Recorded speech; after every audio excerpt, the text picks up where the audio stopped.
All right, welcome to Jump Shots from the Goal Line. I'm your host, Jonathan Dugan, joined as always by the wonderful Mr. John Henningsen. Henny, I think you had a better weekend than I did. How was it, bud? Well, I mean, there's really no telling. I mean, you've been AWOL. There's no way of actually knowing whose weekend's been better for sure. I mean, I've lost contact with you. We thought we lost you at Orbit. I'm glad to see you live and in the flesh. Looks like the flags are strong. The Arizona game is strong. Ravens still feeling good. You're looking alive, so I'm very excited about that. Let's just say I'm happy to see a friend. Yeah, dude, I had to take a little hiatus. I threw my phone on Do Not Disturb during the game for two reasons. Number one, I use, just I don't have cable, so I just bootleg it, and it's always like 2 minutes behind. Gotcha. Yeah, And since Hesse is our friend, he always just blows it for me. So I just don't want my phone to be going off.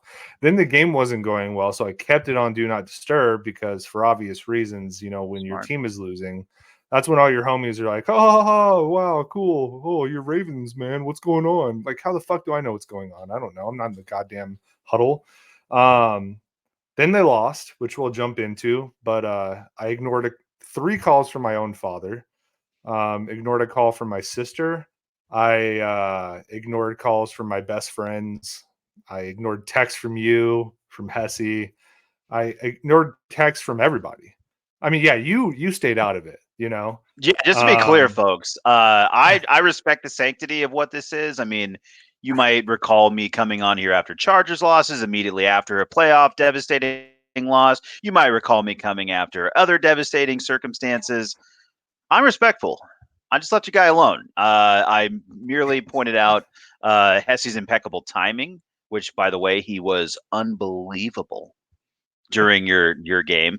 He had an oh, incredible knack for being an all-time jinx, frankly. It was pretty incredible. But I was respectful. I gave you the piece of time. I did comment on Twitter because that's our job is to create you interactivity. did. You And did. I did have to like make one comment there, but beyond that, I respected your personal space. I felt I'm like if you're going to go into the Twitter sphere, I felt like that was an appropriate time to respond. Yeah, that's fair. If I'm gonna throw my fucking heart out there, out on the X universe, I deserve it. But Yeah. yeah, I completely ignored Hesse. Chase on YouTube said, "Those aren't your homies, homie." That's true. Uh, Apparently Hesse's not my homie because he was gunning for me. So, but he wasn't the only one. I had plenty of people like, "Oh, dude, what's up with your Ravens?" Listen, I let's also just think jump those into the are your game. homies, though, homie. Like that is Yeah, like I don't what is friendship other than being like dunking on each other's sports teams? true. Just Like being a piece of shit. Chase, you can come on and we can shit talk to Brett. Come on, we'll dump all over him. You're welcome anytime, and just know that we honestly do love you. That's how you know. Yeah, no, I mean, hey, I shit on Chase all the time at work, about Nebraska, about the Broncos, about just being from Nebraska. So, I mean, I consider myself a homie of Chase. We shit on Hesse all the time about the Jets, about New York 100%. sport here. So, um, you know, and Chase said I won't kick him while he's down. Yes, I will. I absolutely will. Um, Yeah, I mean that's it's come just on, part of dude. life, dude. Yeah, Hey, of course. but I took a 12-hour hiatus. I completely ignored my phone, spent some time with my 3-week-old daughter, like a actual parent. So I guess that's good. My wife loved it. Some, actual time together. But you know what? Let's jump into the game really quick. It was bad. We absolutely kicked the shit out of the Titans, or not Titans, the Texans. Looked phenomenal. I was like, oh my God, Lamar's finally going to go into a playoffs with an adequate receiving core. Our defense is balling out. The Chiefs are having a down year. But then again, what did I tell you, Penny?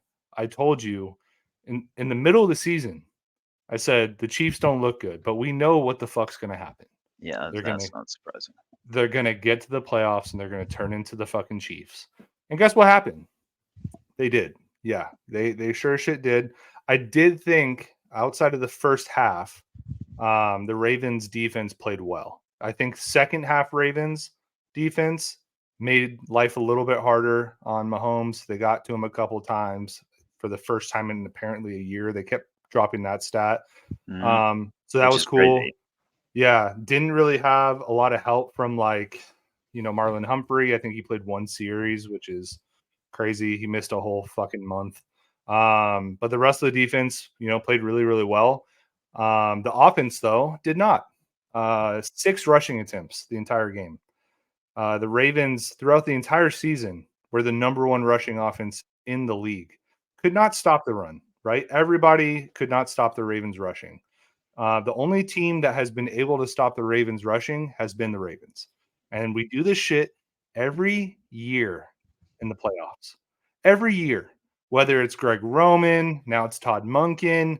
Every year we've had Lamar Jackson, we get to the playoffs, and we play a huge team, whether it's the Bills, whether it's the Chiefs, whether it was the Titans that one year. And we go, you know what? I know that we can run all over everybody in the freaking league. We have the best running quarterback in the league. We have a really good stable of backs. We've been doing it all year. Why don't we just say fuck it and just throw the ball a lot?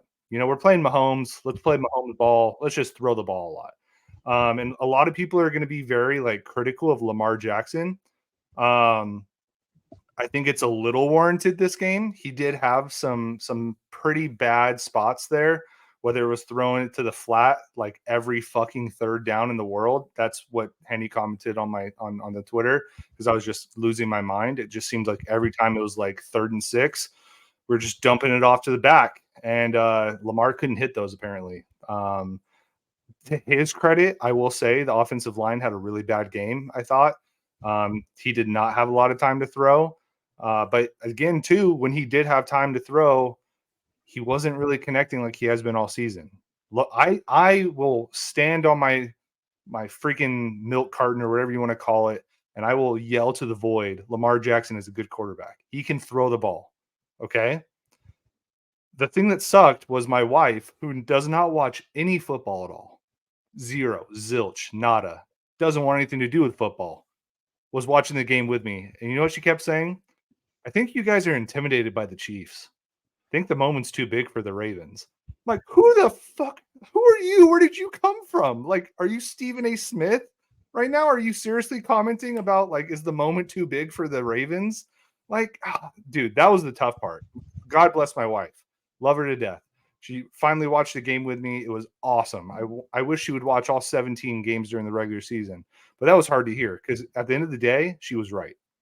That's what I'll say. I think the moment got a little too big for the whole team, right? We heard it all week, right? Lamar Jackson's obsessed with getting to the Super Bowl. He can't stop thinking about going to the Super Bowl. Henny, am I wrong? He kind of looked like he was pressing a little bit, didn't he? God, there's so much to unpack here. So I'm going to try to take these one at a time because you came in hot I as did. expected. I want you to know that one, I'm with you. You know what I mean? I know what this all feels like.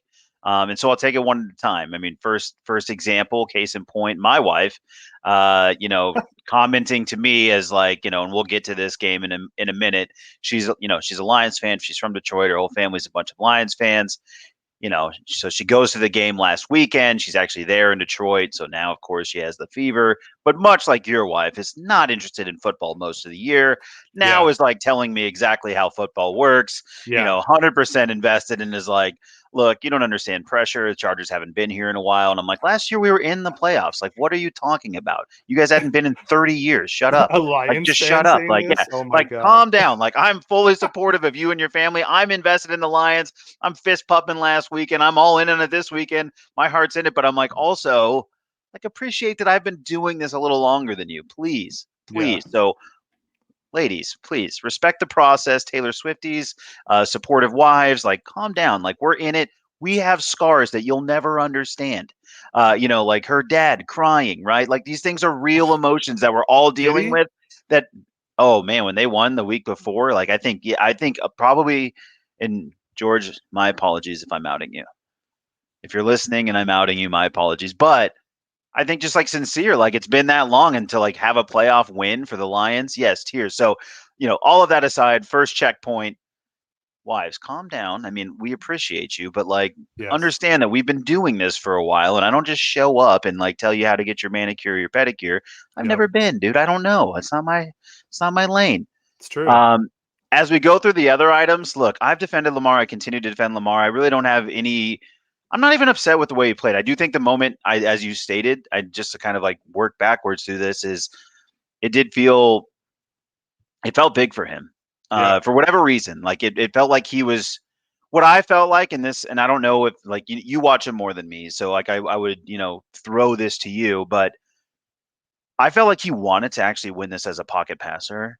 Yes, probably. And I think that that just sucks. It bothered me. It doesn't like, and it bothered me for the reasons that he wanted to do it that way. It bothers me that the fact that he did, because like to me, I'm like, look, I've defended this guy for a long time, and I just want him to win. And then to me, like I know and I kind of like had kidded with you earlier in the week about like sending me some stuff where it's like the running back stuff still floating. But I guess like it's all in Ravens lore. It's all there. It's Yeah, all in the the thing, the dude. thing that like is part of your deal. And I get it. But I'm like, dude, this is not like that's not what it's about. It's not what it's about for me, anyways. Like I've always just been like a Lamar fan, and frankly, I wanted him to run all over. And what I thought was frustrating to me if I'm watching it just as like a Lamar fan is it's just putting the pressure, because frankly the fear of God that Lamar puts in people is when he presses the line, which is frankly what Patrick Mahomes does most times. And it's Yeah, not even necessarily the actual runs; it's so much as the threat of running. And I think he definitely wanted to. It felt like he wanted to hang in the pocket. I don't even know if that's true, if it was game plan or whatever. They definitely got way, way far away from the run game. There was no semblance of a run game. It was tough, but I also think there's like this thing that's just the inevitability and the fear factor that Patrick Mahomes puts into this equation as well. The yeah, the and the he played Chiefs are great. the Chiefs are a problem for everybody. So I mean, I don't even, you're probably like signed off social, but I'm like literally back and forthing with our guy, Mike Luke in Tucson, Arizona, who's like a local guy, and going back and forth because he's immediately like right after the game, he's like, Lamar will never win. I'll never trust Lamar to ever win. And the reason why is because if he's down 14 in a game, I don't expect him to pass his way back in. Well, what is that list? Is basically what I pressed him on. Like, Yeah, what is that list? Who's down 14 that you trust to come back besides Patrick Mahomes and what? You have 2, 3 other guys on that list, maybe? Like, that's not a maybe. long Yeah, list, right? Unless you're throwing interceptions off of helmets back into receivers' hands for 50-yard gains, you generally don't come down from 14 in playoff games. yeah. It takes an exceptional experience, aka the NFC Championship game, for that to happen. The last thing I'll address, like relative to like just the number of things you covered, and I definitely want to throw it back to you because it's your game in your world, is that what sucks is that in the AFC, the problem is Mahomes, and that's the standard you're being held to, as to where in the NFC, you can literally dick around and make a Super Bowl. Yeah, we You saw don't. that. You don't. You can have a good roster. You don't have to have the quarterback right, and you can actually still make the Super Bowl.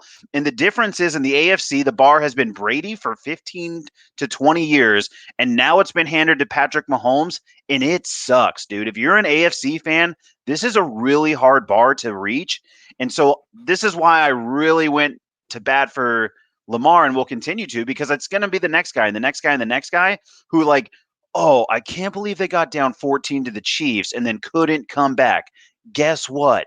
That's always going to be really hard. And when it happens, it's either going to be the bounce off the helmet in a break and a fumble luck or whatever. But that's just really, really hard. So I don't think there's anything to be super depressed about from the Ravens standpoint. Obviously, you're going to be. Obviously, you're going to Yeah, be. But I just think it's hard, and like the breaks were there. Like, I mean, the only thing, by the way, I chuckled at to myself was Zay Flowers. That had to bite. But but besides that, like, that one had to be that one. I was like, oh man, I wish I could send a text right now about Zay Flowers. But besides that, and that's only because you like threw it over me all year. Um, it's just dumb luck, dude. Like, I mean, I don't even think the Zay Flowers plays a crazy play. It's just like no. the half a yard further and it's magically a touchdown, and you guys are in that game, and it's a half a yard less and it's a touchback, and this is how the NFL goes. Here's the thing about that play specifically too, because I had like my buddy Adam, who does not watch a second of the NFL the whole season until it gets to the playoffs and all of America watches, right? Because it's just what we do as a nation. Right, right. And he hits me up. He goes, "Man, you got to be upset about that Zay Flowers play, huh?" And I said, "No, I'm not upset about it. And I'll tell you why. Why I'm not upset about it. The taunting call, total bullshit. Travis Kelce was taunting on every single catch he freaking had. All right. The touchdown catch he had on Kyle Hamilton, he did the exact same thing that Zay Flowers did. Zay Flowers is a rookie, though, so he hasn't earned that respect from the refs. So I get it, right? Like, I get why they called it to an extent. I still think it's bullshit, and it lends itself to conspiracy theory, which we'll talk through in a little bit. Okay. The fumble, I'm not mad about either. Look, dude, the guy was our whole offense, passing wise, right? He was trying to make a play. He is diving towards the end zone. What else do you want him to do? Right? The Chiefs player made an incredible play, punched Yep. it out. That doesn't happen that often. I would say 10% of the time that's really going to happen. A lot of times guys will reach for that ball and they do not get it. And like you said, Henny, it just so happened that it rolled the other way. If it rolls towards Zay Flowers, towards the 1 yard line, we're probably fine. It just didn't roll our way. It just was that type of game. It was that day, right? Like the Ravens were just having that kind of game, right? So no, I have zero gripe with Zay Flowers. Like, dude, go try to make a play every single time. And you know what? He showed his quality that entire game. He was incredible, right? Whether it was the just getting open, getting first downs, whatever, like guy's going to be a player. And Hesse, you can kiss my ass about bringing up Quentin Johnson because I did bring him up all year. Yeah, Quentin Johnson would not make that play because Quentin Johnson would not have caught the ball. Okay. So kiss my ass, Hesse. Just to be clear on the kind of timing this guy had during the game, though, by the time the text hits on the taunting call, it's like as Zay Flowers is fumbling, I'm like, this guy is unbelievable because he's like Zay Flowers, I can't believe this guy, and I know he's talking about the taunting, which I'm with you. Like I'll just say, like I'll just clear the runway on this. No one cares about like taunting. That's stupid. I will say Zay, like, he just don't go texted us. 4 for 4 on all the moves that could get you called for taunting. You don't have to do the stand over, the lean over, the spin of the ball while talking. I'm like, dude, just do one. Just take out one of them, and you're fine. Yeah. He's clearly doing like the Key and Peele, like he had to do the 5th pump of the pelvic thrust. He couldn't help himself, and they're like, dude, we have to flag that. You can't do 4 pumps or whatever. I don't even remember how the skit works anymore. But I'm like, dude, just do 3 pumps, not 4. But Betsy did comment right now, by the way. He texted us and said, yeah, I was talking about the taunting. Chill. Even so, bro. He was, but you his asshole. timing was incredible. His timing was incredible.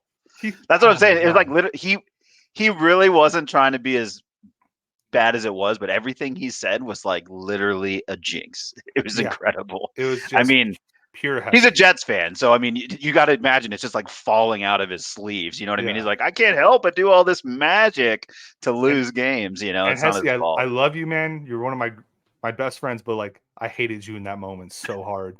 You're one of the reasons why I went on Do Not Disturb. So thanks for that.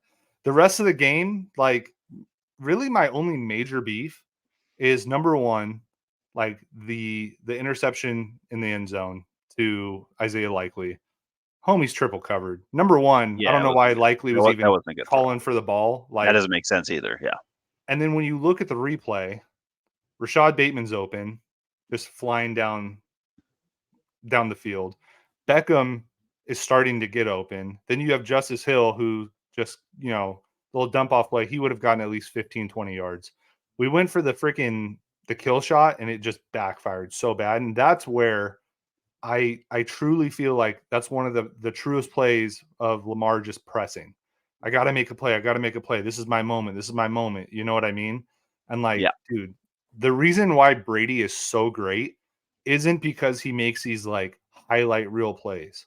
It's because he kills you. Like it's like death by 1,000 paper cuts with Brady. Yep. He just makes the right decision over and over and over again. And Lamar's got to learn that, right? Because I feel like in a lot of not the big moments during the regular season. I feel like regular season, he kills it, right?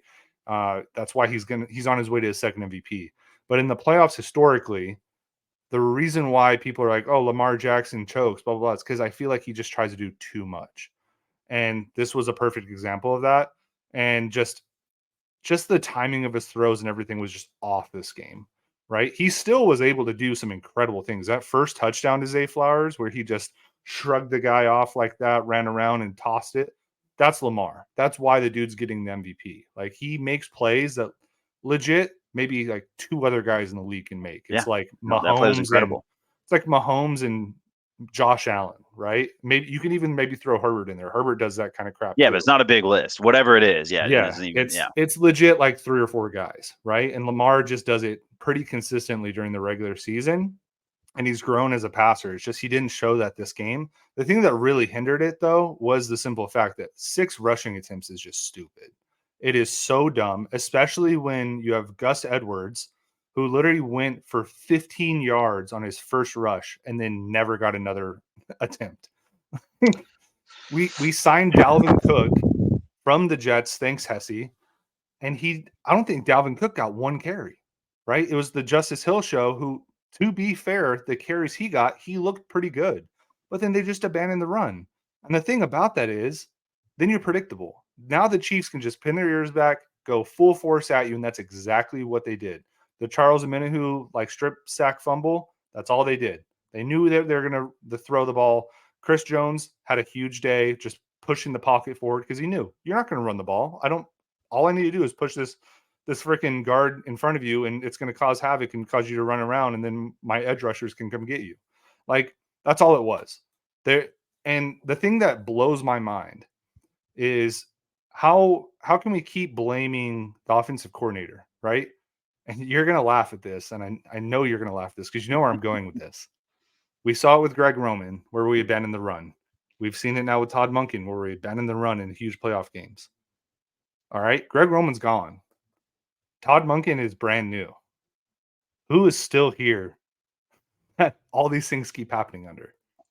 so there's only one Harbaugh left. I mean, not yet, but I think I speak for a lot of Ravens fans because I see them on Twitter that are now starting to question John Harbaugh a lot more than they have. There's definitely like that little group of, not even little, it's a pretty large group of Ravens fans that have been calling for Harbaugh's head for a while. And I kind of like dip my toe in that little group every now and again, as you see on the Is show. is there like an anti-Lamar camp now? Not that I've seen, no. I have not seen yet an anti-Lamar camp. I feel like a lot of Ravens fans feel like Lamar kind of gets set up to fail, whether it was previously from roster construction, not getting in the receivers, blah, blah, blah. This year, you can't make that argument. But then now a lot of people are putting the blame on the coaching staff of just like play calling.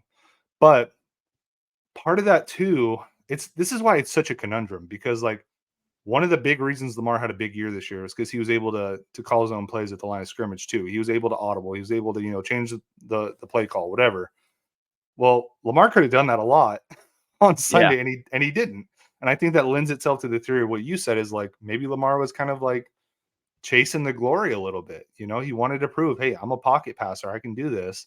And the thing that's frustrating for me with that is like, dude, a week before you had 150 passing yards, but you had 4 touchdowns and you had 100 rushing yards, and you just beat the living shit out of the Texans, who beat the living shit out of the Browns the week before that. Why didn't we just do that? Like, you can't tell me that the game plan dictated that because the week before the Bills put 180 rushing yards on the Chiefs.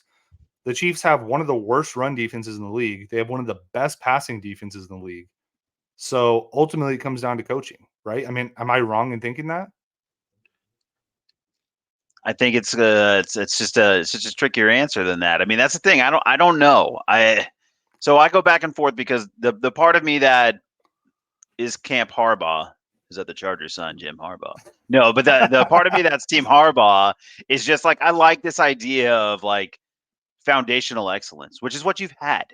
Yeah, for sure. Like the reason, right, you're nitpicking as a Ravens fan and that you get to nitpick is because it's nitpickable and because it's Yeah. not like an organizational failure. You're not the Browns or whoever. You just pick your franchise, and I know the Browns had a great year where they piecemealed Flacco in there and it was Oh, cute. so weird. But like right, like so the reason it's not foundationally broken is because you have that stronghold, I think, and I really truly believe that. So it's really hard for me as an outsider to be like, Oh, I know it sucks. You make the playoffs every year and you get a puncher's chance. And again, like the thing is, and you run up against it, and Trophy Chase is in here in the chat. He knows as a Denver fan, which I forget how much I dislike Chase. I mean, Nebraska and the Broncos. I mean, like, who could like this guy? But Dude, like, not me, not yeah, me. I mean, he's like so likable as a person. But I'm like, what are you doing with your like life choices are so questionable. But like, I just, but it's just like it's so foundationally strong, and it's so good there and you're going to have a chance. But I think maybe you just have to live with the learning curve of Lamar. Maybe this is just like another, maybe this is just a little bit longer story than you want. Like maybe you want the narrative, like everybody wants to win immediately. You want that immediacy. Maybe the reality is he was living instinctually for a long time and the instinct was to run. The thing is, like, it bothers me is I think he just has rabbit ears. You know what I mean? I think he hears all of it, and I don't Yeah, even think it's like rabbit ears because I think it's amplified around him, like by no fault of his own. Frankly, I think it's always been right. Like the conversations we have about Lamar, I mean, I see it with you, right? This is why I was kind of like kidding you earlier in the week when you were like, "Hey, this and that." I was like, "Whoa, dude, you're just like stay in the bunker. You're acting weird again. Like you're in that Ravens bunker right now." And I get it because I get the same thing about Herbert, right? Like, it's like people are already jumping on Herbert. Like, well, it's Herbert. I'm like, yeah, the Chargers have sucked for 70 years or 58 years and counting. But yeah, you're right. It's like Justin Herbert is definitely the problem. So like foundationally, you have Harbaugh that works. I think you have Lamar that works, and I think it might just be that there's like just another lump, man. Like this is a good team. Maybe it's tough to like rebuild and do this again. I've heard some fodder about like whether it's sustainable for the Ravens, but I mean, dude, you're in the AFC Championship game. You're hosting a home playoff game. If you yeah. do that enough times, The I mean, I dam's don't gonna know what break. else you can ask Yeah. for. Like, what else can you ask for? Patrick Mahomes just tears ACL the game before. Yeah, we all are rooting for Patrick Mahomes' injuries. That's what I'm saying. Like, but we all need that. Like, that's what the AFC needs. Like, just to give us a shot. I just don't know. It's like it's so tough, man. Yeah. I just think it's so tough. Give me Purdy and Jalen Hurts and a banged up Stafford. Like, I would kill to be in the NFC. We're Yeah. in a No, Super I Bowl next agree. year. Yeah, I agree. I mean, we're probably not, but I mean, I feel like it just feels like that. It's just like, dude, Jared Goff, that's as good as it gets. Purdy, Hurts. Dude, you're talking to a Ravens fan. We beat both of those teams by like multiple touchdowns. Like we mopped the floor with them, right? And those And guys are fine. but they're That's not but Mahomes. fine. They're not Josh They're Allen. fine. They're Yeah, not Lamar exactly. They're Jackson, fine. They don't strike fear into you, really, No, right? Like I don't get nervous playing Brock Purdy. I don't get nervous playing Jared Goff, right? no, I don't even you get just nervous playing don't. Stafford anymore. No, Like you don't. but the AFC is just like the conference of quarterbacks. Like, and you look at even the teams that didn't make it, right? Next year, you have to deal with Joe Burrow being back. Next year, you probably got Deshaun Watson maybe playing okay. Like, I don't know. I can't deal with Yeah, it. it's hard Justin to say, Herbert but yes. probably going to have a great year next year because he's going to have stability with Harbaugh, right? Like, he's not going to have Staley there just pissing down his leg every time times get tough. So, like, it's just going to get tougher. And that's where like I had to take a 12-hour like hiatus because here's the thing, dude, this was our year. Like we I know. absolutely just steamrolled the regular season, destroyed the Texans, and like it was the perfect year to do it, right? Like Chargers had a down year, Bengals had a down year, the Browns lost their quarterback, the This doesn't even Texans seem were like a good Chiefs team, dude. no, I've been saying that all year, dude. This is not a good Chiefs team. It's I not. don't even know if I this is would a good not be Chiefs team. surprised if they They lose might to the be Niners. better next year. I know. Yeah. And like that's the thing. And the Ravens, I think anybody that actually watches football will say the Ravens are a better team than the Chiefs this year.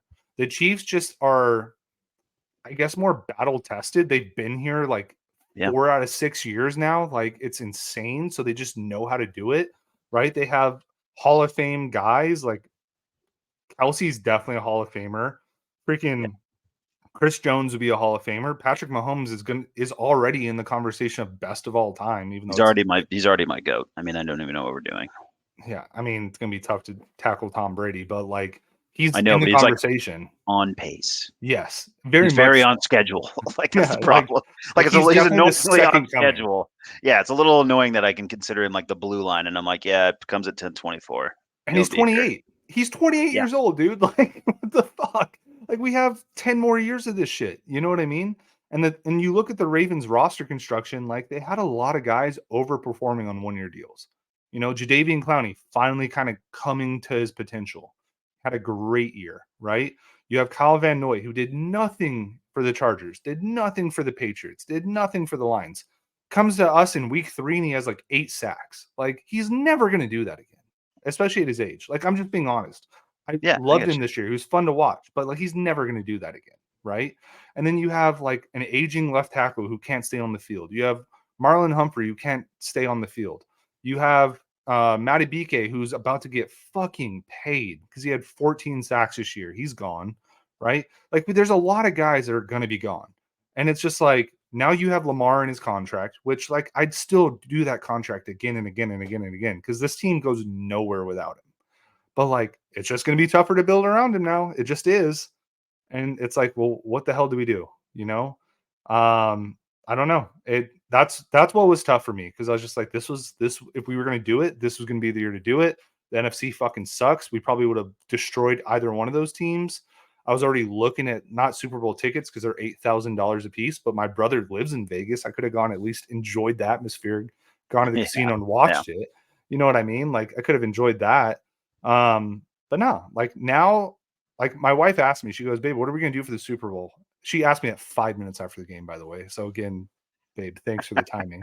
And I looked Situational at her and I awareness. was just like, I don't know. I don't even know if I want to watch it. I'm gonna watch it, of course, because I'm a sicko.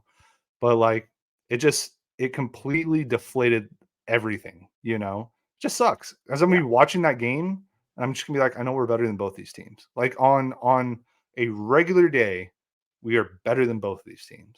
And I hope that Lamar learned a lot. Like, dude, stick to what works. Like, you are a dynamic rushing quarterback that can throw the ball and can make a play, but you don't have to be a pocket passer. It's not 2004, dude. Like, you go be who you are. I hope Zay Flowers learned, like, you got to earn a little bit of fucking cred before you try to go beast mode on a Chiefs defender after making a hell of a play. And I hope that the Ravens go into this offseason and just figure a way to do it. I mean, look, at the end of the day, the Chiefs have done it, right? Chiefs have figured out a way to build around Mahomes with a massive contract. Like the Bills kind of have. I mean, they're always in the playoffs. They always lose to Yeah, the Chiefs too. Bills are unfortunate, man. They're like they Yeah. give the Chiefs a run for their money every year. Yeah. I You gotta know? say, like, I dude, I know there's still a lot of like Josh Allen detractors too, and I'm like, I don't know, say what you want, man. He's like 3 points away from beating him every damn time, and I know that's not like fun to say, and I understand why it's easy to critique him. It's classic. It's very like NBA vibes, where you're just like, Yeah. oh, you know who sucks? The guy who loses to LeBron. I'm like, I guessed it. You know what I mean? Hey, Like, I Chase guess, just said but Chase just said get Derrick Henry and add Mike Evans. Look, I would love to do that. And getting Derrick Henry, a 30-year-old running back, that's the most Ravens thing in the world. Okay. Jason's like all time fan. That's our fantasy guy, by the way, in case you're Yeah. wondering who's like Yeah. who's building a fantasy team for the Ravens. Just Yeah. Mike real Evans. quick. Hey, the Ravens love adding just receivers that are, past the prime of their career, kind of going on the down. Yeah, I think Mike Evans has too Perfect much left signing. in the tank. I think 2 more years, like you're ready. Yeah. Like, I hold think, on, don't pump the brakes on Mike Evans. He looked pretty yeah. productive there for a minute. And you know that he's going to go to the Chiefs anyway, right? Like it's just going to happen. So just any way they can piss off America. And let's get to the crux of all of this because a lot of people are saying that maybe the fix was in. And I'm interested to hear your point of view. Let me lay out the blueprint, okay?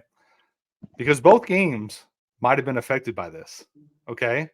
There were a lot of questionable calls in the Ravens game, right? That last play or towards the last end of the game where who was it? Was it Beckham got knocked to no, Isaiah Likely got knocked to the ground by a Chiefs defender. No call at all. Everybody was saying that's pass interference, it's obvious. But there were a lot of calls like that, right? Or like Yeah, even the one where Clowney kind of bumped Mahomes into the head and he goes flying because that's what he does. There's just a lot of like, okay, come on, but it wasn't being called both ways. Okay. At the end of the day, I'm not going to say that the Ravens got like cheated out because of a conspiracy theory, but like it's being brought up. I think it's got a little bit of juice because Taylor Swift. let's be real. Your wife probably watched that game, did she not? 100%. Why did she watch the game? She's not a big Lamar Jackson fan, right? You know exactly why she watched that game. Watch because of She's Taylor. like she's like, Yeah, "So we have our royal family is yep, on at 1, and then after that, my Lions are on at 4:30." So, yeah. yeah, 100%. Yeah, no, and I mean, I saw your wife on her Instagram. She literally put the clip of, Travis Kelce saying "I love you" to Taylor Swift. That's money. And I saw a tweet. I don't know the specifics of the tweet. I didn't write it down or take a screenshot or anything. But like Taylor Swift has generated an insane amount of revenue for the NFL. Like an insane Oh, amount. yeah, real quick, earmuffs for you too. Um, I bet an insane amount of money on the Chiefs, and like, hey, look, that baby cashed. We all knew what was going down on, yeah, but Thanks for being the foxhole with me, bud. It's fine. Money talks, bullshit walks. hey, I get it. there was times still where Chelsea's like going, "Hey, like, are you like rooting against like Taylor's boyfriend?" And I was like, "Look, I got money in the Chiefs, and I'd like to see that cash, but I really like Lamar, and if he can come back here, like, that's fine too. It ain't that big a deal. I love that she It's references not the it, by life the way. savings, you know." I love that she references it. Are you rooting against Taylor's boyfriend? Like, Yeah, no, it's not even like Travis or anything. Yeah, for sure. no, It's no. just God. So like that there's that part of it, right? Like, sure. all right, we gotta make sure Taylor Swift's in Allegiant Stadium, on February 11th. That's just gonna bring butts into seats, eyes onto the screens, a whole different revenue source that the NFL's never had before. Yep. Okay. So I mean, that has a little bit of legs.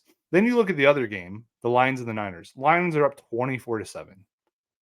Now, is anybody really going to be that interested in a Lions Chiefs Super Bowl? I mean, there's going to be a part of America that is absolutely right. Like you and me, dude, I would be rooting for the Lions so damn hard. Yeah, Like the ghost of Barry Sanders, who's not dead, but the ghost of Barry for Sanders, sure. like Yeah. that's who I'm rooting for. Calvin Johnson, Do all it the for guys Megatron. before. Yeah, Yeah, exactly. Yeah. do it, and then just doing it for the city of Detroit. I Do it mean, for that'd be Herman sick. Moore. Come on, Brett Perriman. Let's do this. Scott Mitchell. Yeah. Go Yeah. ahead and name. Are we just doing obscure football players again? Is that I mean, just I don't guys know. being dudes? I get excited about I just really was. First of all, it'd be a better uniform game. Blue We and need some red. blue Yeah, red. for Yeah, I don't sure. want all Yeah. red. And then Yeah. Yeah. then there's part of me of like the Lions like deciding like, do we wear the Thanksgiving throwbacks that Ooh. America loves that we're Ooh. 2-27 in, like, but like, God, this sucks. All right, go ahead. Continue your conspiracy theory. I'm just pissed at this result that we have Right. because I'm Right. not interested. By the way, I mean I'll watch, but I'm not interested. But then obviously the Niners turn it back on, right? And they come back and win. Let's be honest. There's a large contingent of America that are 49er fans, right? Yep. Especially on the West Coast. I think on the West Coast, my wife was the one that said it. You're either a Raiders fan, a Niners fan, or a Cowboys fan. Well, the Raiders suck ass. Cowboys did what the Cowboys do. Niners are going to put butts in seats again, just like Taylor Swift, right? So now the NFL has put together just the ultimate way to, make as much freaking money as they can on this, right? Oh, and your brother just said the real winner of the playoff has been Juszczyk's wife, and I completely agree. Those jackets are pretty cool. So yes, Yeah, sure. real winner. She's also a smoke show. So congrats to you, Kyle Juszczyk. But I mean, ultimately, this we should have known, right? Like looking into this weekend, we should have known this was what was going to happen. It's a replay of 2020, one of the most watched Super Bowls ever, I think. So, like, just made too much sense. It does. I don't even know.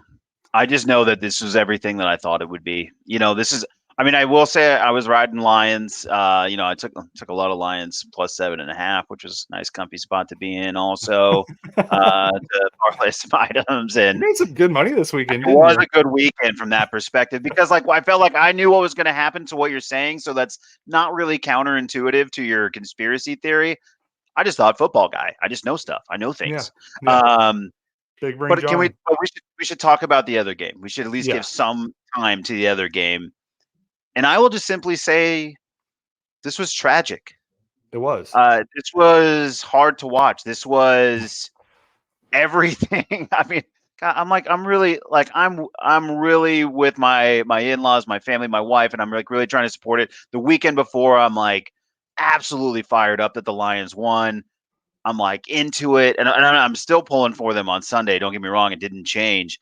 But when I started to see it started to spin the other way, and I could see the Campbell, I'm like, Campbell, you're getting crazy. Like, just kick one field goal, please. And I'm not like here to like even legislate. Like, I think he is who he is. He does what he does, and so Well, I he's think that's just a knee honestly biter, fine. bro. He's out here biting That's kneecaps. fine. Yeah, He and don't. that's who he is. Like, I don't even think like like there's no argument to have a coaching change made. I don't think he has No, to change who he is. no. All this blah blah blah. Don't care. What it was just incredibly tragic. And you know who recognizes tragedy? A Chargers fan. And when I saw the wheels start to come off, I was like, oh my God, they're all coming off. And I just sat in silence. Yeah, And Chelsea's like, oh, do you think, this is my wife, by the way. Like, oh, do you think, no, this is getting bad. Just so you know, this is getting really bad. yeah. Like, there's not, like, these are the kinds of spirals that are so hard to get out of. They're uncontrollable. They're beyond the pale. They're forever faded. We are so cooked right now. Like, you could just start to feel it happen. Dude, the ball, I mean, people are going to be out there, talking about Purdy this, Purdy that. The guy overthrew the guy by 10 yards, threw it off a guy's helmet for a catch.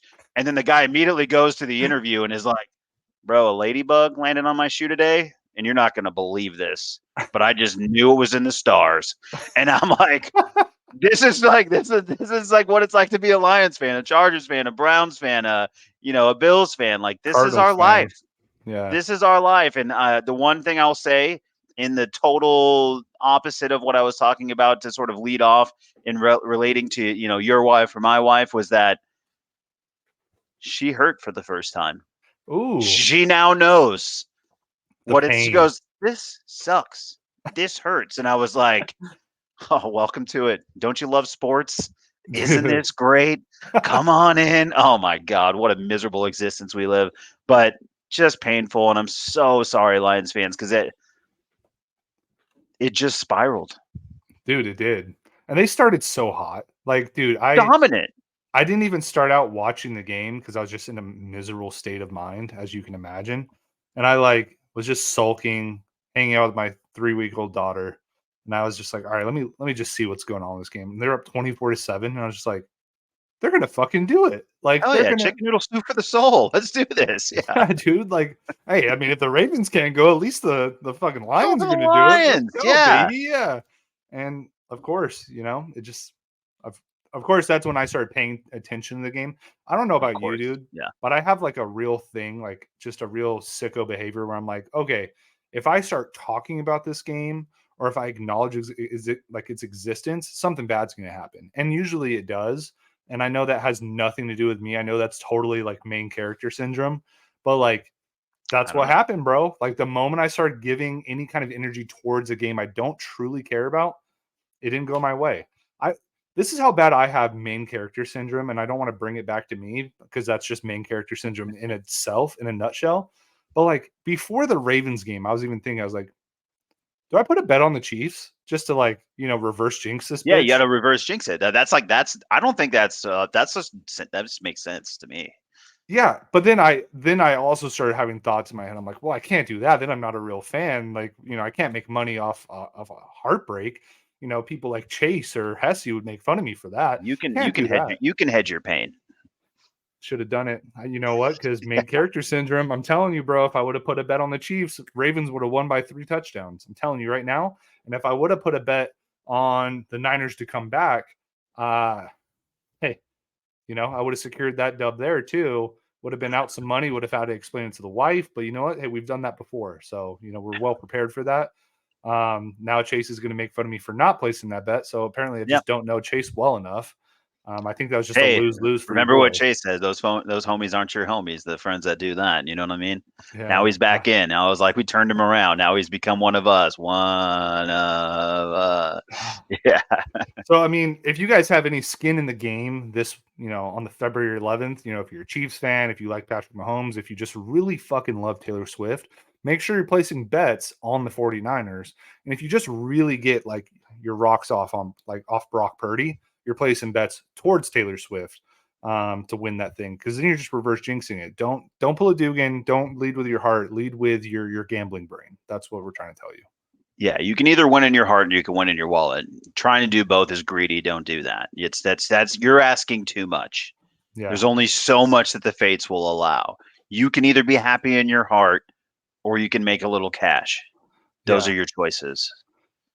Chase mentioned it earlier in the chat too. Like, obviously, this Super Bowl is going to be big, right? Because like last year, Brock Purdy getting hurt.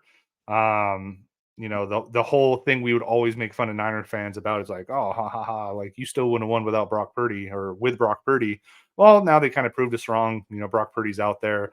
I still don't think he's like a great quarterback. I think he's a good quarterback. I think He's he's fine. No definitely, one's ever like really hates him. He's just fine. That's all anyone's ever said about him is yeah. that like we're like, okay, like yeah, he has like a good roster around him and he's fine and he like manages the team. That's fine.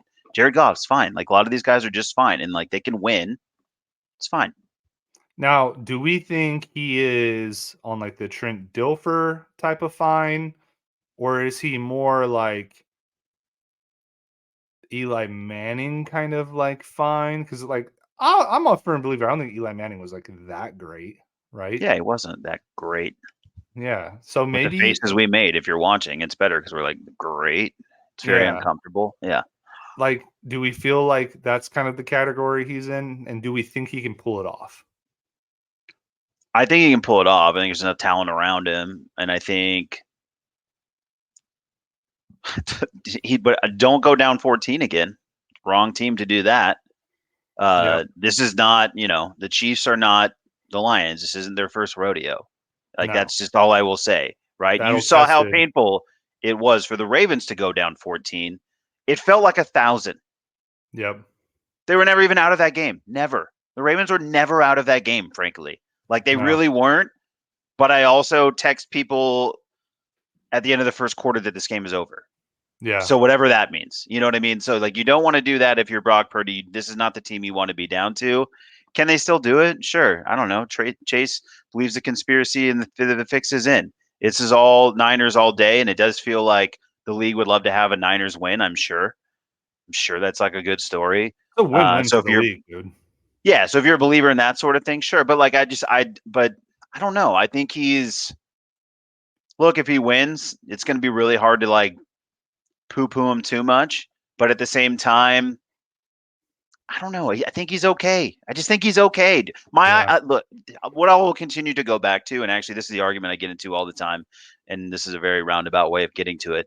But I just trust my eyes, and I don't see anything special with Brock Purdy. I just don't. No, no, I not at see a all. good player. I see a good quarterback, but I don't see that he's different than Goff. I don't see that he's different than shoot, is he Dak? I mean, I don't know like what he's different than really. He had a 4 interception game. Like he can be disastrous. A lot of these guys can.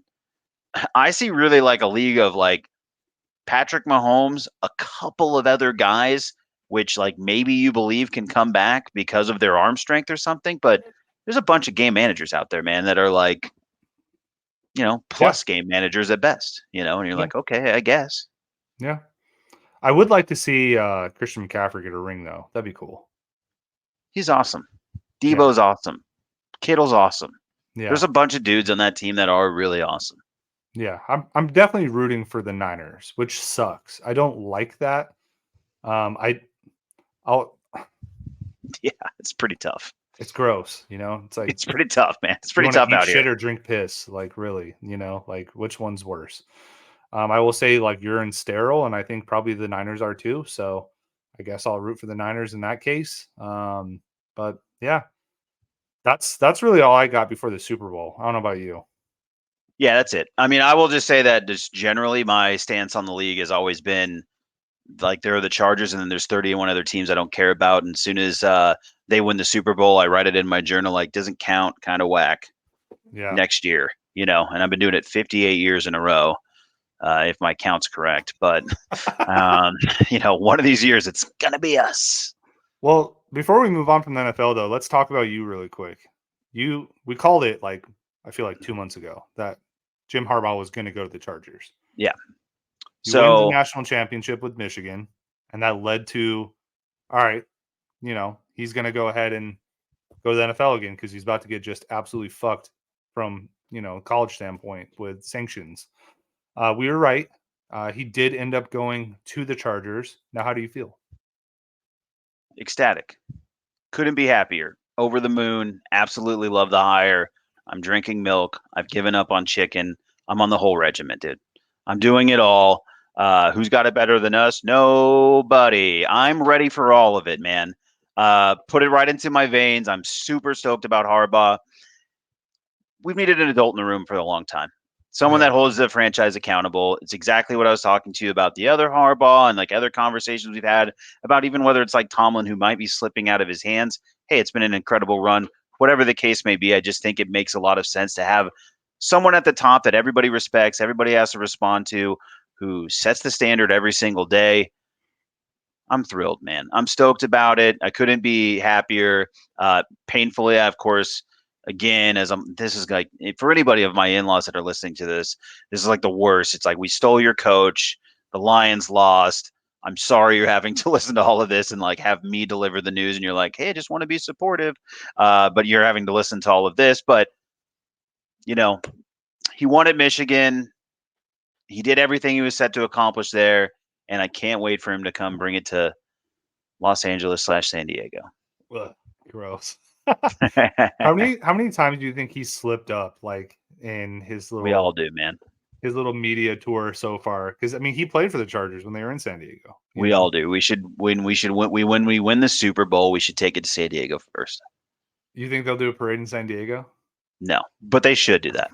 They definitely should do that. That's what they should do. That's probably what they won't do, but it's what they should do. Does that play at all with you? The fact that he was a quarterback for the Chargers?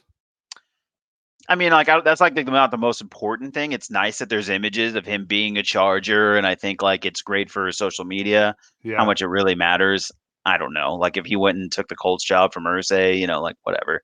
I mean, he was a kind of a journeyman guy, so Yeah. I don't think that means a whole lot. I think what means a whole lot is that he knows how to win. Yeah. I think what it does come down to though is it's kind of like I think he even said this that most places he's coached at, he's had some kind of tie to. Michigan, Yeah. played there. Chargers, I think it means more for him for sure. Because he's put like kind of blood, sweat, and tears into that franchise. And I think ultimately what it comes down to is what you said, just an adult in the room. Like that's what that guy's been every stop is just he runs a team. The one thing I am worried about for you is this probably means Greg Roman is going to be your offensive coordinator. So good luck with that. That's what I'll leave you with that. Don't care. Whatever Harbaugh's doing, I'm all in. Couldn't make it more clear. I was like, I ride with Harbaugh. Whatever we're up to. I'm with it. We're good. Anybody though who wants to trade Herbert for JJ McCarthy, that's fun. Again, enjoy your fantasy leagues. That's a lot of what great fodder for you and your chat. I'm sure you guys are having the best of time this weekend, plotting your Justin Herbert to the Browns trade or whatever you're up to.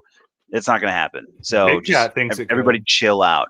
Yeah. Oh yeah. By the way, here's another thing I got to take up with Big Cat. So I got a couple of things for Mr. Cat, who I know is a listener, obviously. I mean, as the number one podcast in America, must feel rough to be number two. A couple things we need to address real quick. Number one, as stated on this podcast months ago, and I think we were all just kind of sleeping on it, the Bears were never a reality. Harbaugh was always destined for the Chargers. Bears are a loser franchise. Crown the Chargers king. Number two, Mr. Cat wakes up this morning to start a fight with the Arizona Wildcats basketball team, throwing out a poll as to whether or not we would actually have fear over playing the Wisconsin Badgers in the NCAA tournament. That was 10 years ago, bro. And I want you, if I could ask a producer to zoom in further, I would. That was 10 years ago, bro.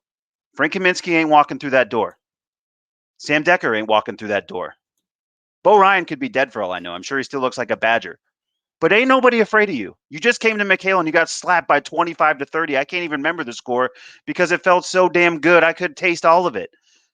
We ain't afraid of you, bro. So stay off our mentions. Get out of here. No one's afraid of Wisconsin. We'll schedule you anytime.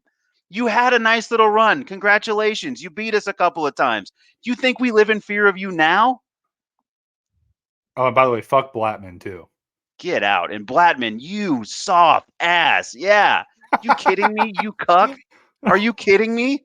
Just because he's your boss, you're like, oh, yeah, I forgot. We are afraid, Dad. Get out of here. Dude, Mr. Cat, I respect you, but I was pissed. I'm like, just stay out of my life right now. I need a break from you. Will not be watching PMT this week. No, I will not. I am not a supporter this week. Oh, well, we will be listening to macrodosing though, because hey, PFT had nothing to do with this. All right, we're keeping Yeah, him out of PFT. I'm it. still a big PFT guy. He knows he's a sensible man. Unless we play JMU, maybe then we'll be afraid. Forgot how pissed off I was about that. Yeah, you were pretty mad this morning when you were texting me and Hesse about it. I just stayed out of it because I was still in isolation at that point. Yeah, you're still in isolation. Yeah, I was like, wow, I can't even wake him up for Arizona basketball. I'm like, this guy is bad. Yeah. I was like, come on. I was in a dark place, bro. I'll tell you. But like, I'll be like, what are we talking about, right? Like, so Duke beat us in the 2001 championship game. What have we done to Duke ever since? We've just been smacking them around the gym. Like, what do you think? Because we lost one time, we're like forever afraid of you, and that I like have cold sweats about Big Ten basketball? What a joke! Frank Kaminsky's Get out not of there here. anymore. Sam Decker's not there anymore. That's what I'm like. Who are we talking about? Like what? Yeah. Like what? I can't name one player in Wisconsin. We beat them by like 25 just this year. Like, Yeah. what are we talking about? I was at the game. I was there. Yeah. I seen it. You were a witness. Yeah. Like what? Dude, I have to put up a. All right, jump shots. Soon. All right. Hey, can we send cash in the chat? Send cash. We're putting up a billboard in Wisconsin. No, we're gonna put one up in Chicago, right next to the new Barstool office. Yeah, that's right. I guess we got to put it in Chicago, and then just like, hey, Wisconsin, you suck. Sign, Tucson from by way of Chicago. Yeah. Yeah, but I mean, Very hey, confusing for Bulls fans.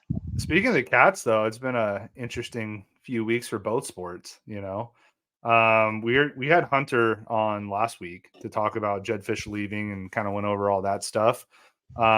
Some news, and Henny, you don't even know this. We will have Noah Fafita on the show next Monday. So we booked that. Look forward to that. Fair warning, we will probably not talk about like, hey, how do you feel about Jed Fish, blah, blah, blah, blah, blah, because if you guys don't know, him and T-Mac have their own podcast called Island Time in the Desert. They've done a really good job of actually showing exactly how they feel about like Jed Fish leaving, the day going into that, like the whole thing. They just released a whole documentary on like their whole thought process of like if they're going to leave or not. So I encourage you to go look at that. Go watch their documentary. Go look up their podcast. They talk about that ad nauseum. What we will be talking to him about is just like, okay, what do we do now? Right? Like, how do we feel about Brennan? How do we feel about the offense going forward? What's your plan of action to try to maintain this team? That's kind of what we're going to be, talking to Noah about next week, as well as maybe, dipping our toe in the Ravens stuff because he's a Ravens fan, and talking some golf because, he is our golf buddy. But make sure you guys tune in for that next week. Henny, I don't know what your schedule's like. Hopefully it ties into your schedule. Figure it out, man. Figure it out. But we're looking at around 4:00 Mountain Standard Time next week. We'll be going live with that. So be on the lookout for that. But outside of that, both sports, like I said, the Cats basketball team has been so up and down, right?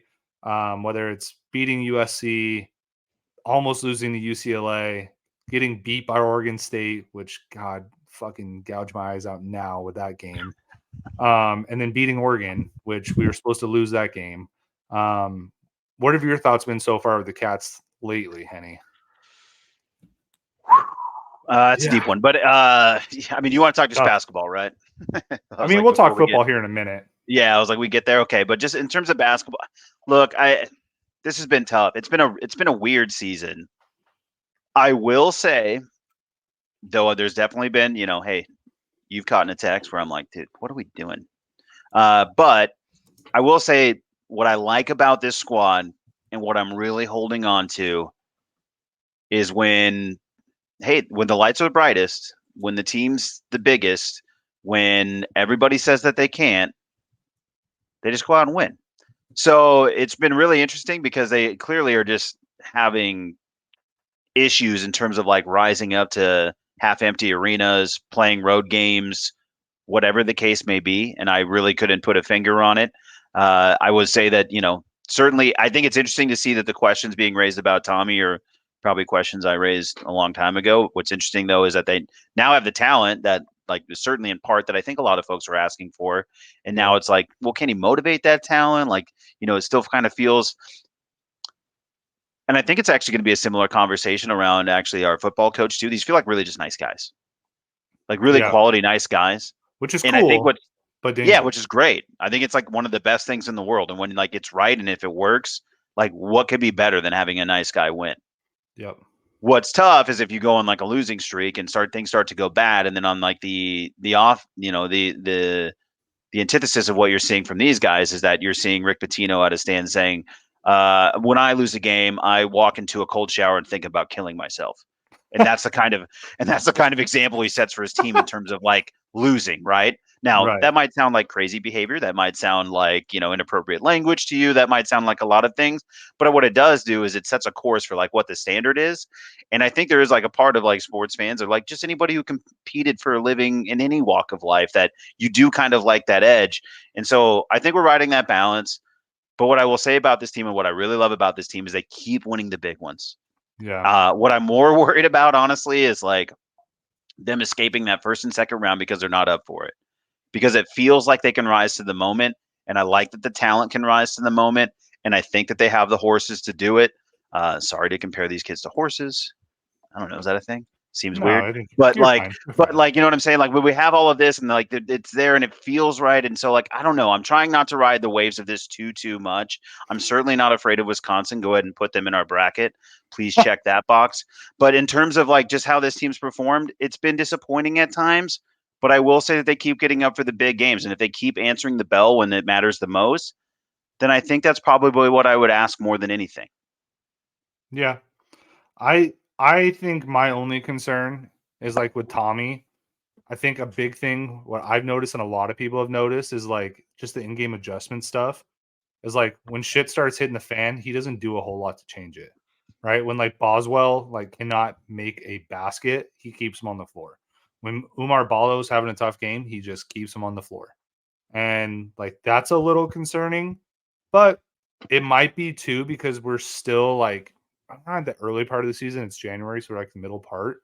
Yeah. But I think maybe his thought process behind this, like, well, I got to keep these guys in. They got to learn how to overcome that hump. They got to get through it. And Boswell had a better game against Oregon. So I mean, he's young. I mean, I think he's still 17, right? That's the joke. So he's got to work his way through that.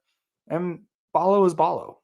you know, the thing that makes me excited is the fact that Caleb Love is absolutely electric. He's incredible. And Keyshawn Johnson is just one of the best, like, I would say, well rounded players that we've had at Arizona in a while. I wish Pella Larson would turn it on more because he's very good when he does. Yeah.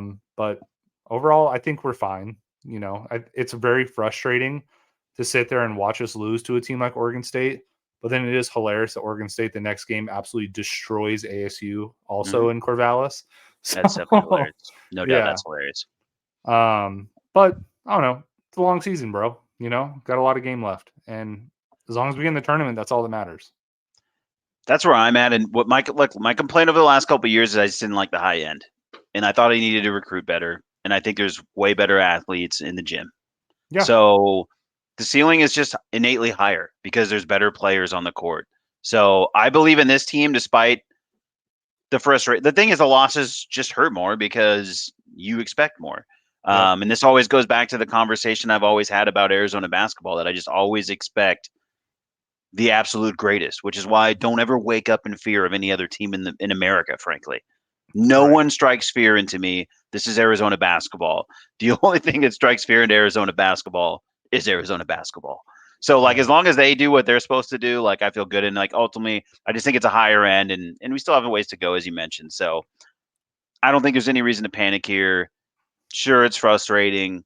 But at the end of the day, I think we got dudes. And I'll Yeah. take a bunch of dudes in my chances in any game. I do hope that Boswell figures it out. He's very key to a big run. Agree.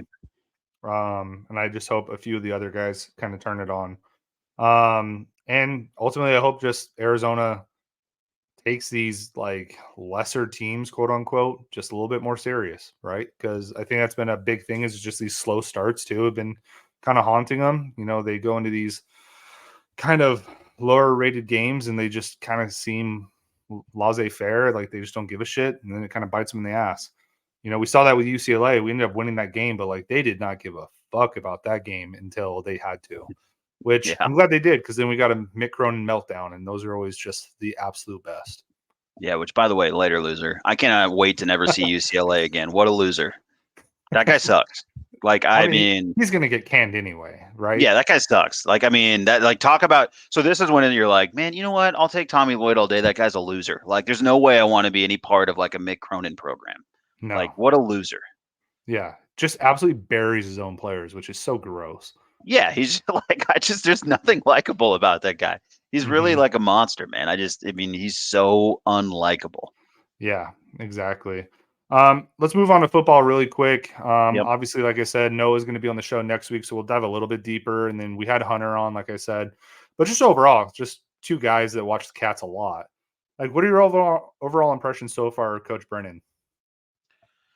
Again, I think it's like just like as I mentioned, I think he's a really nice guy, really great guy. I'm like getting just good. Like he gives you like the warm and fuzzy feeling, right? Like he really does make you think like, hey, like everybody who comes to this program is going to be cared for, loved on, supported, and I think that's incredible. I think that's an absolutely wonderful and great thing. I think you're already seeing that pay some rewards in terms of like the conversation we could have Monday, right?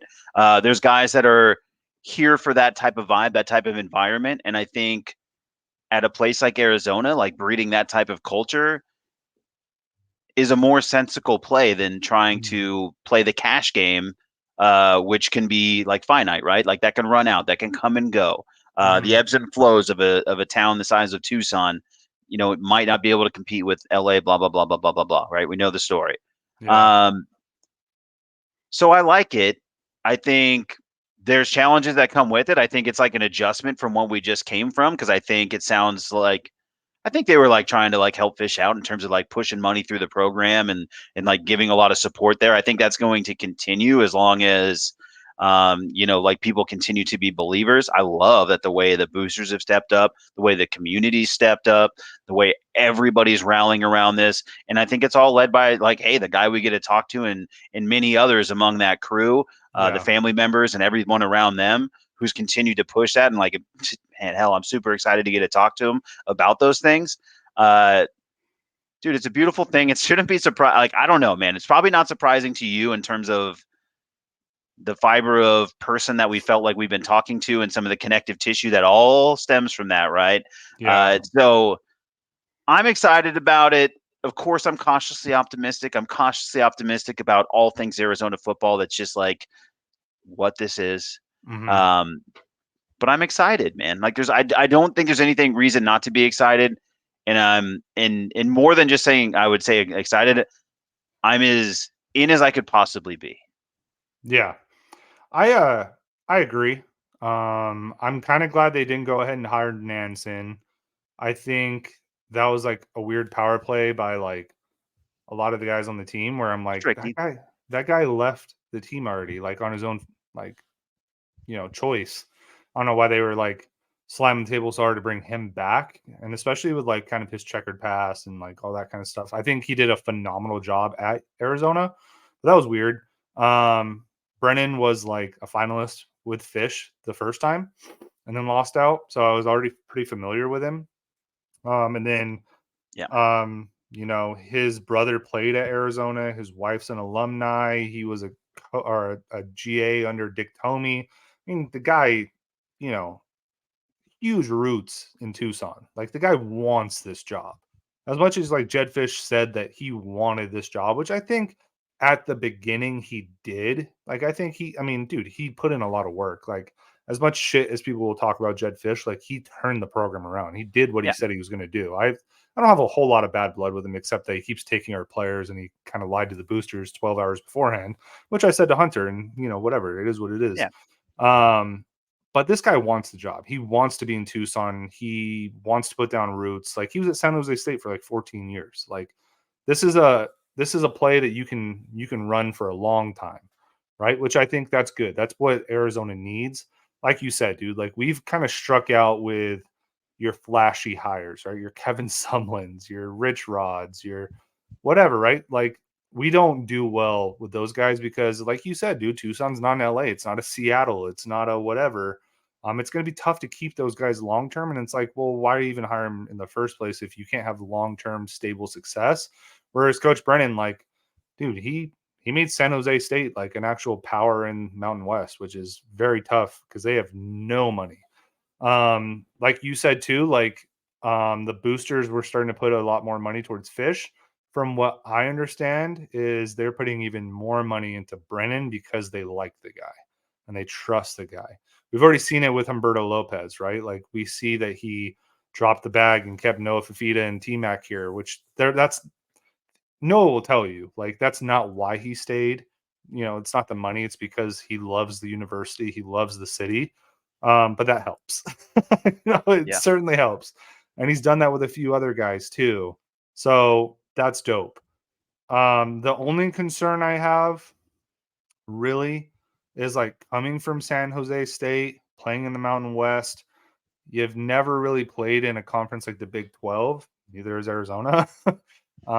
How's that going to translate, right? And then with your coordinators, like how's that going to translate? I'm really excited for like Alonzo Carter, like the running backs coach. He's one of the best recruiters in like the entire West Coast, so that's awesome. I love that they're bringing back what's his face, the wide receivers coach. He was at ASU, but he's like one of our all-time leading receivers. I'm having a brain fart. I don't know. Bringing Bobby him Wade. back.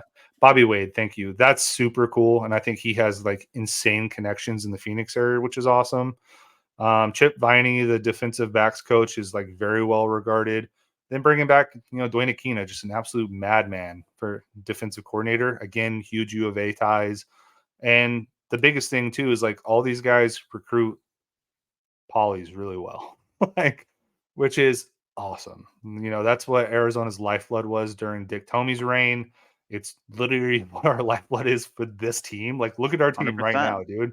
Noah Favita, Totoro McMillan, Jacob Manu, Jonas Savanea. Like, that's what this university has built its success on numerous times. So I do love that. I just want to see if some of the other guys can, continue to do it. And I think the thing that made Fish really, really successful is just like how tenacious of a recruiter he is. Like he is a madman with recruiting. And I just want to see what like Brennan's going to do with that. So that's kind of my thoughts with it. I'm excited with like you though, like bringing a guy that actually loves university and like seemingly has done very well with the players so far, like keeping T-Mac, keeping Noah, like that's massive, right? Keeping some of the recruits has been huge because from what I gathered when Fish left, like we were going to lose everybody. Like legit, it was going to Right. be a mass exodus. And have we lost guys? Yes, we have lost the Fusions Prysock, which by the way, let's hit on that really quick. How's that guy going to leave and like 2 days earlier puts his jersey out on Twitter? Like, dude, come on. I know you're a young kid and I'm going to forgive you and no hard feelings, but dude, come Yeah, on. for sure. Like I did. Can't Yeah. be doing that shit, dude. That's fucked. Don't do that. Yeah. Lost him, lost Jonah Coleman. That sucks. I'm a huge Jonah Coleman guy. I think he's Same. going to be awesome. And then just losing a few of the recruits. But overall, like Fish hasn't been able to take a whole lot from this team, which is pretty refreshing. So, and from what everybody says, it's like what you said. Coach Brennan just seems like a really fucking cool guy. And he's earned the trust of the players so far. So let's hope he keeps it that way. Yeah. And like, look, man, it's always the thing is it's always nerve wracking when you hire a new coach. Yeah. Right. Nothing feels good until he goes out and wins the first game. And then you're all like, this guy's the man. Right. Yeah. Like it's as simple as like going out and winning a couple games, landing a couple recruits, hearing about a few names that you didn't know about and him bringing them in. Like you just got to go do it. And, they put the faith in him. I believe that like he can deliver. Like there's no reason not to. It's just like I have just like the same nerves I would have anytime we hire a coach. I wouldn't say it's like any more, it's any less. I actually probably feel better about this one than 75% of Arizona hires in my lifetime. Yeah. You and I So both didn't like the Fish hire when it happened. yeah, And like that it one didn't happened. make any sense to me. I didn't. Yeah, Yeah. exactly. I didn't even think that was good. And obviously, he did a very good job here. So, Yeah.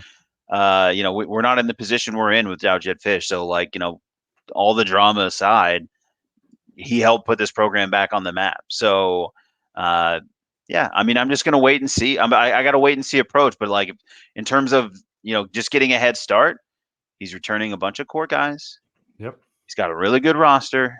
They go out and win, and then they go and recruit. I mean, it's that simple. Like, go find some wins. It's really nice to see like an Arizona friendly coaching staff, though. I mean, it just feels like I said, it feels like the kind of thing that I think a lot of folks have been kind of pining for a long time, and I think this community is going to rally around. And I think that kind of stuff actually matters too, Yeah. Big time. because this is a community that will support all of that stuff. Don't get me wrong; like they absolutely 110% will. And we've had like some back and forth conversations about what it means to the city, and like maybe even with Noah, like in passing or whatever. This stuff matters. This town does care, but they just have to feel the love too. And Yeah. I think they're going to get that from this group. And I think that the coach can capitalize on that. So all good things, man. I think it's all good things. We just gotta wait and see approach, because until you win, nothing feels comfortable. Yeah. All right, man. To end the show, we do have a new segment they're going to be unrolling here. So let me go ahead and run the video. Give me 1 second.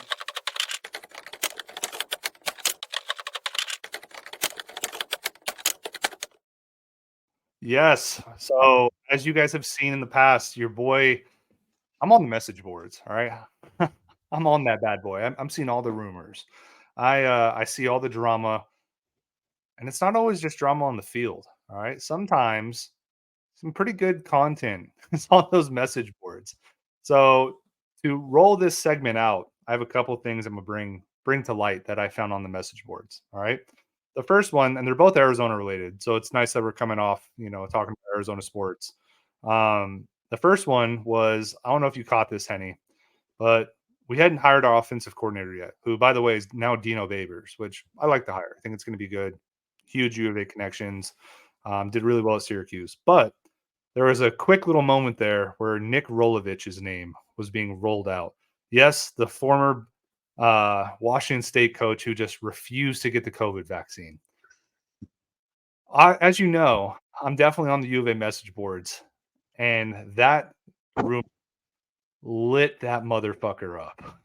Like, there was a full-blown red versus blue, just cutting each other's throats on the message boards.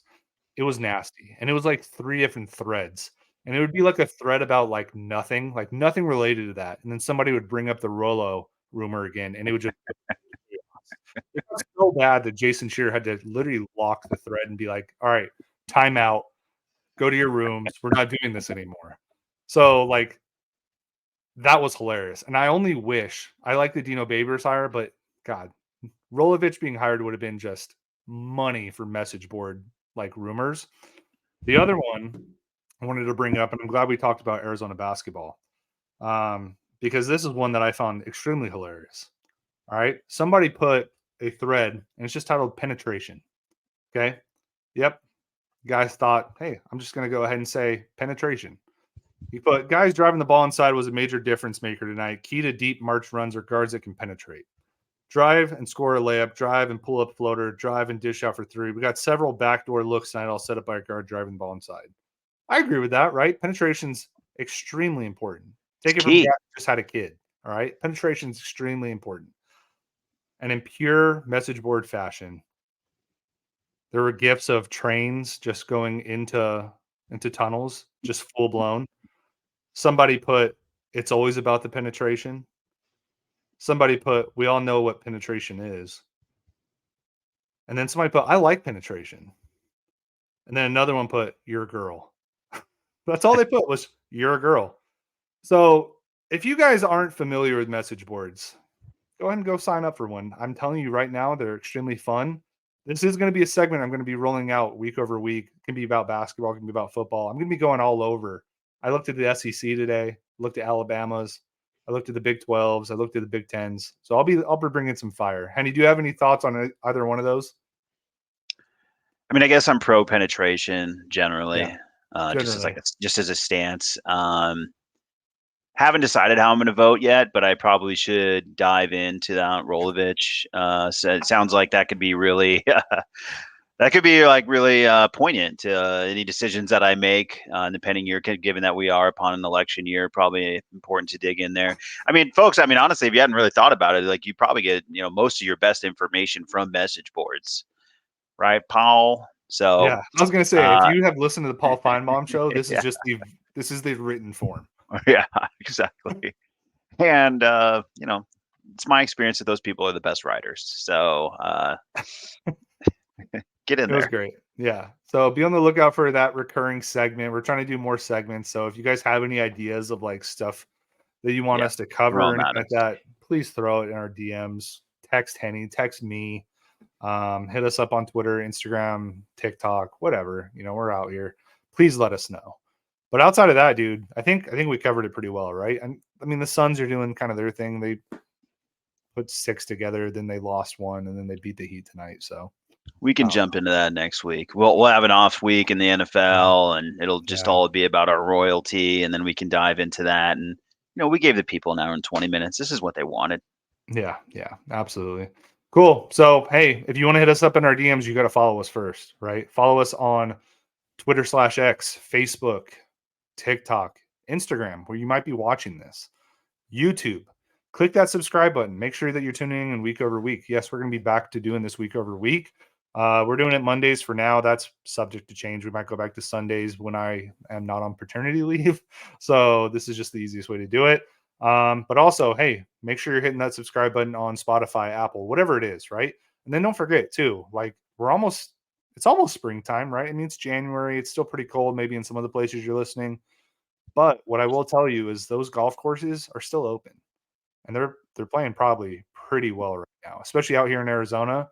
Um, Golf is starting to catch on. I know Live is going to be starting again. PGA stuff is going to be starting again. And if you're getting the itch, hit up our friend over at Tasty. Go ahead and get those teas that just taste right. Throw one of those bad boys in your mouth. Walk into the next tee. Throw that dip can out. Just go ahead and do that. We don't need those. Throw in a Tasty. All right. That's all I got. Any you got anything? No, man, you just did so. I mean, I'm just so proud of you right now. You killed it. Nothing more. Nothing more to add. But Cool. you're on notice, Mister Cat.